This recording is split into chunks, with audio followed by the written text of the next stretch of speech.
principle. What are your character strengths? What is character? Note that all good character are qualities and attributes of love. Therefore, loving cannot be a singular character. It encompasses, or as a blanket term, any single or all attributes collectively. So character, according to the Oxford Dictionary, the mental and moral qualities distinctive to an individual. In other words, it's the flavor of you. So write down one single character quality you think, feel, or have decided is your strength. Don't write loving. This is one quality. You think Because I'm initiating all this, I'll go first. I think my character quality is loyalty. And my wife's, although she isn't here, I can say anything I want, is patience, because she has to put up with me. Can you speak louder, Mark, or put the thing up closer to your mouth? Maybe, or I'll relocate. Up higher? Thank you. Are we hearable? Better. So where do character qualities come from? It's interesting that at this point, I think rather than hold on to our character qualities, that you read them out loud. So what do you feel your character qualities from? Oh, I wrote down listen. Listening? Really? Wow. Okay, so it's receiving. How about real call? I have perseverance. Perseverance. And Bob? Creativity. Creativity. Creativity. All right, how about John? Seeking truth. Okay. Sharon? Sincerity. Sincerity. Even though you haven't got a piece of paper clear back by the camera, go ahead and tell us what your character qualities.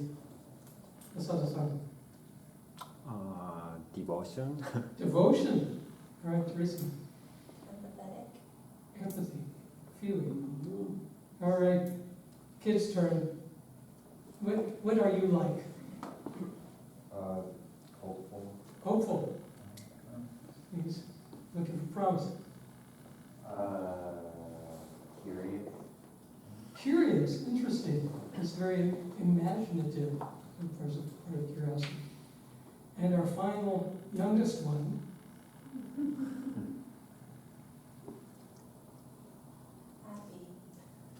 Happy, playful. All right, okay. Right, in 1973, one version, one of the early versions of Divine Principle was published, and all of us had it or have it to some degree. And what we're dealing with is truth, beauty, and goodness, intellect, emotion, and will. Right, and we hear it, but we often think about it. See, my background is degrees in psychology and counseling, and so words are very important. And the trick of words is putting them in an order that gives meaning and clarity. It's a tool of communication and understanding. So true parents want to use the tool of words to convey everything that exists from God. Truth, beauty, goodness, emotion, intellect, will. And so,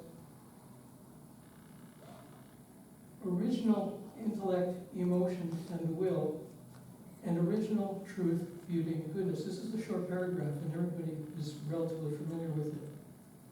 The human mind has three basic functions, constantly in action: intellect, emotion, and will. Man's body acts in response to his mind's command. From this, we may conclude that man's body responds to his mind, and thus to his intellect, emotion, and will. Therefore, man's every act should be a pursuit of truth, beauty, and goodness. God, who is the subject of human mind, is also the subject of human intellect, emotion, and will. When man responds with his mind to God's original intellect, emotion, and will, his body acts according to the will of God. Therefore, man's conduct would display the values of original truth, beauty, and goodness. So our conduct is our character. It's who we are, how we respond, how we react, how we initiate things. Okay, that's 1973. Now, you'll notice that there is some change in the exposition of the divine principle published in 1996.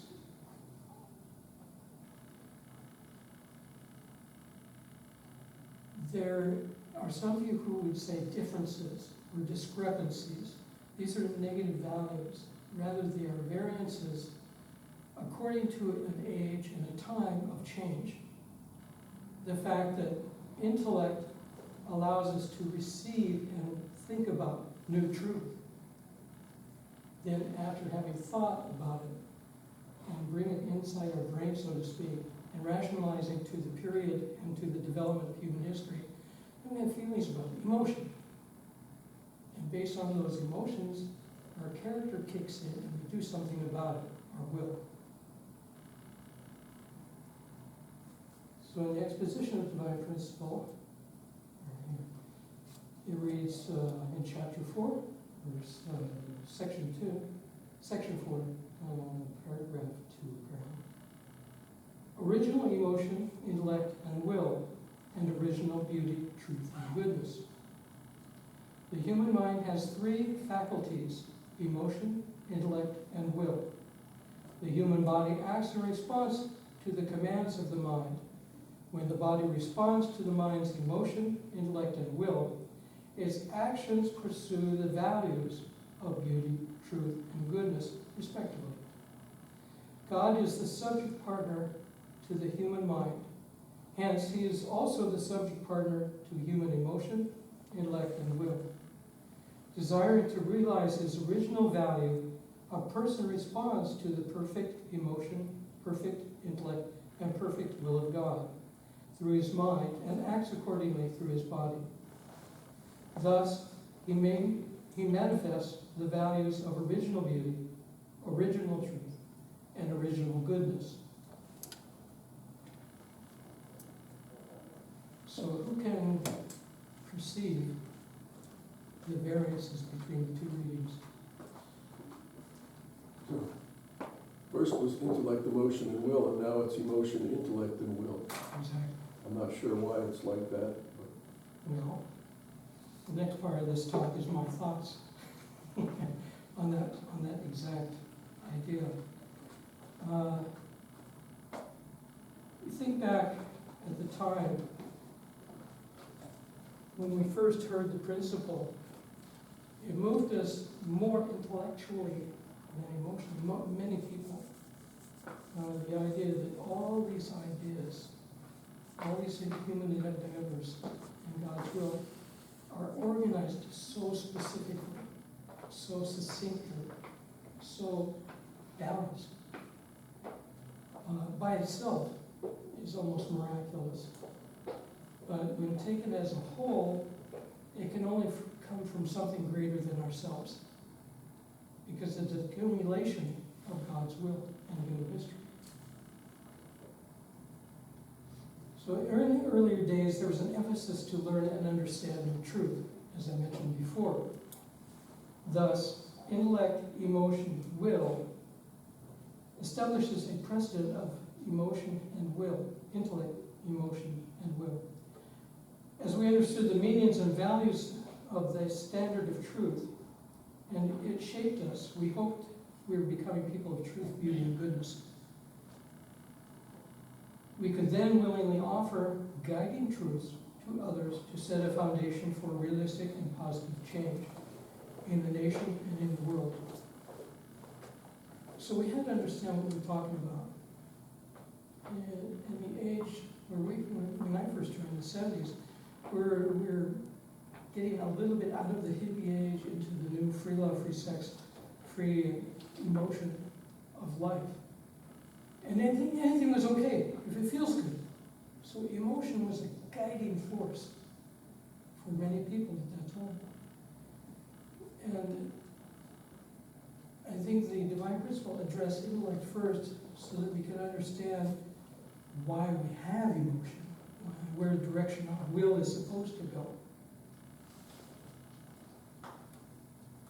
In the second reading, in the later 1996 version of the divine principle, the positions of intellect and emotion readjusted to something more internal, emotion, intellect, and will. An attribute of emotion expressed with God's original value is presented as beauty. So how do you become a beautiful person? Upon an absolute foundation, I think the True Father's beginning era was presented to us with an example of God's masculine, initiating attribute of linear, unbendable truth. That, like the Bible, the people had been studying, discussing, following in the Torah before them. Billions of hours and conversations have taken place of what they mean and how to enact them in personal life. And I think that the divine principle is a study guide in the usage. It's a toolbox for the usage of intellect, emotion, and will. In other words, that anything by itself is not going to change you completely. It'll be unbalanced. And so we need to balance our lives very consciously, not spontaneously, but consciously. Understand what's going on around you at any given moment and how and why you're responding to it. What ownership and responsibility you will accept because you're getting involved with something greater than self, others, actions, ideas, and emotions. I think that upon that absolute foundation, True Mother could present God's feminine, embracing attribute of building a world of beauty, truth, and goodness as the Mother of Peace. At the present time, True Mother's desire is for us to understand and discern the essence of heart. Now, when Ann and I attended the 7-day workshop in Las Vegas, this was kind of a mystery concept of what did the Mother actually mean by the word essence, and how in her life did she apply her awareness of essence of history, essence of emotion, essence of personality, essence of mission, responsibility. What is the true and deep emotion and will of any given moment, any given person, any given time? And to my mind, even though I can come up with different expressions of essence, what is actually in her heart that she wants to convey to us to understand, I still don't completely understand. I have a feeling for it, but it may be beyond words. It's something that you grow into understanding. Growing up close to nature and in the mountains, in the vast expanses of Montana, the beauty of nature is the essence of interaction between truth and goodness. Where in the created world of existence is there a violation of truth? Is a violation of good interaction? The very existence of all things depend on the truth, as we call science, and the interaction of these things for a benefit greater than self. So in Romans, this is the English Standard Version, 120 to 121, it addresses for his invisible attributes, namely his eternal power, divine nature, have been clearly perceived ever since the creation of the world in the things that have been made. So although it was, a response to show us God, therefore they are without excuse. The people who doubted that God exists because they couldn't see him. But what caught me was in the things that have been made. So within everything around us are his invisible attributes. Everything that is good, everything that is truthful, intellect, emotion, and will, truth, beauty, and goodness, it's in everything that's around us. There is no exception. So even though you personally may be depressed, divine principle is a toolbox using words that you can pull at any time to help yourself understand the moment and the value of your action and existence.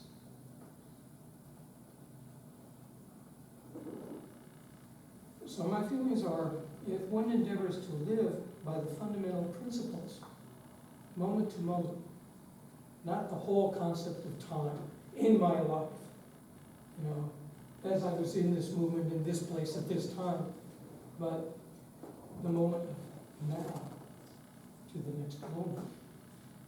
Small things are easy to adjust. Change your character and nature to address a whole world of life, and it's more difficult.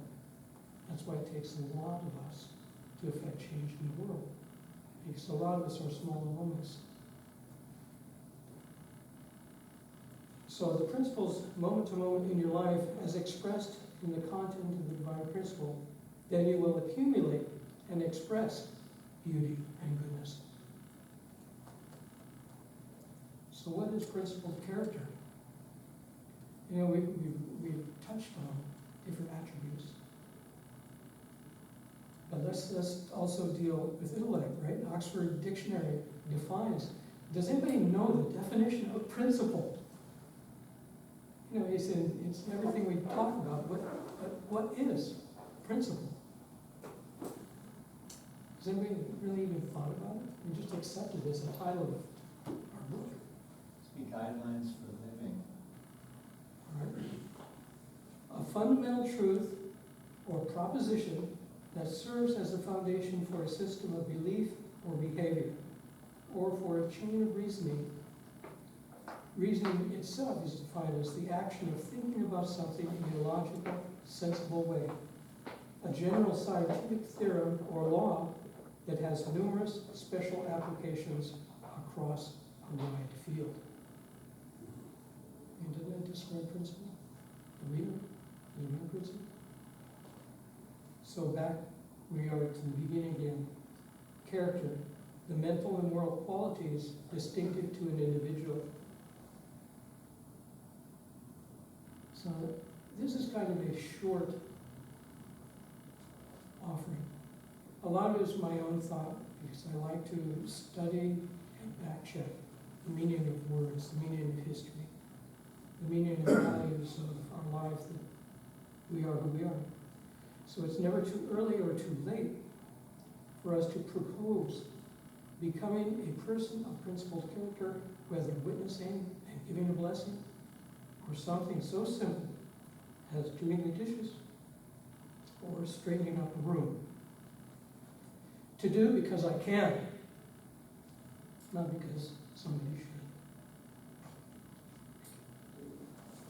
All right.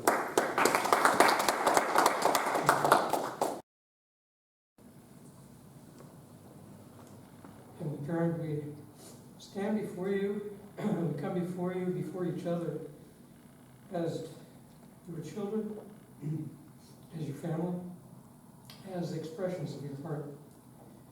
And thank you for the opportunity to help our hearts grow through each other and through the divine principle, the words of truth and beauty and goodness, emotion, intellect, and will.